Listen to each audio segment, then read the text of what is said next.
Sir, मला एक तुम्हाला प्रश्न विचारता आहे की आपण निळी टोपी हे एक आंबेडकरी चळवळीतलं एक नाटक आहे की त्याचं एक टॅगलाईन आहे की स्वाभिमानासाठी सर्वस्व पणाला लावणाऱ्यांची कथा निळी टोपी. तर सर, या नाटकाची पार्श्वभूमी काय आहे ॲक्च्युली? मुळामध्ये निळी टोपी हे जे नाटक आहे हे डॉक्टर बाबासाहेब आंबेडकरांच्या जीवनावरचं नाटक आहे.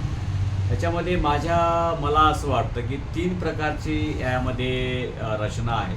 म्हणजे सुरुवातीला जो भारतामध्ये जो मूळ जो बांधव राहत होता तो राहत असताना बाहेरून आर्य लोक आलेले आहेत आणि त्या आर्य लोक आल्यानंतर त्यांनी इथे येऊन आपल्या सोबत त्यांनी म्हणजे हे केलं असेल, युद्ध केलं असेल किंवा लढाई केल्या असतील. आणि त्यांनी येत असताना त्यांच्या महिलावर कोणी आणल्या नव्हत्या, पण त्यांनी येऊन मग इथं महिलांचे आपल्याशी लग्न केले. मग त्यांनी आपल्यावरती राज करायला लागले. मग आपल्या लोकांना त्यांनी ॲक्च्युली ही मिश्रित यंत्रणा आहे.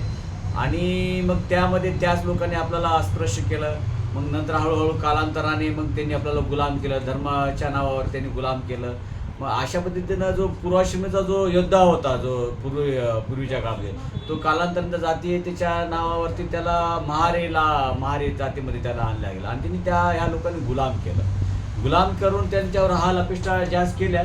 आणि त्यानंतर मग त्यांना ह्या गुलामीतून बाहेर काढत असताना मग तुम्ही आता भीमा कोरेगावचा इतिहास पाहिला असेल, तो पूर्वाश्रमीचा इतिहास आहे. मग त्यावेळी ते आपले जी बांधव सिद्धनाथ वगैरे जे आपण मेन लीड हिरो होते त्या काळामध्ये, त्यांनी ते फार वार केले आणि त्यांनी आपल्याला स्वाभिमानाची लढाई दिलेली आहे. आणि त्या ठिकाणी बाबासाहेब आंबेडकर भीमा कोरेगावला म्हणजे प्रत्येक 1 तारखेला जायचे, सॅल्यूट करायचे.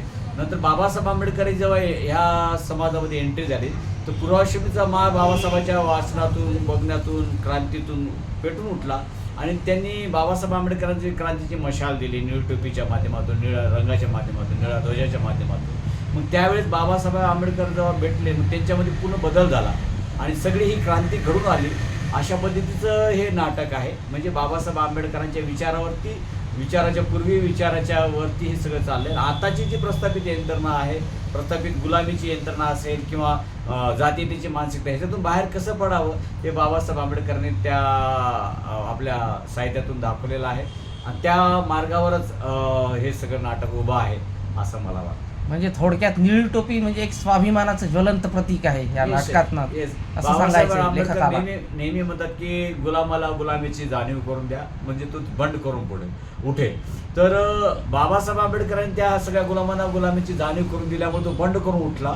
आणि बाबासाहेब आंबेडकर असं हे म्हणायचं की जो इतिहास विसरेल तो इतिहास घडवू शकत नाही. म्हणून आपल्याला या निळी टोपीच्या माध्यमातून इतिहास आपला काय आहे, पूर्वाश्रमीचा इतिहास काय आहे आपल्या सर्व बांधवांना आज कळायला पाहिजे.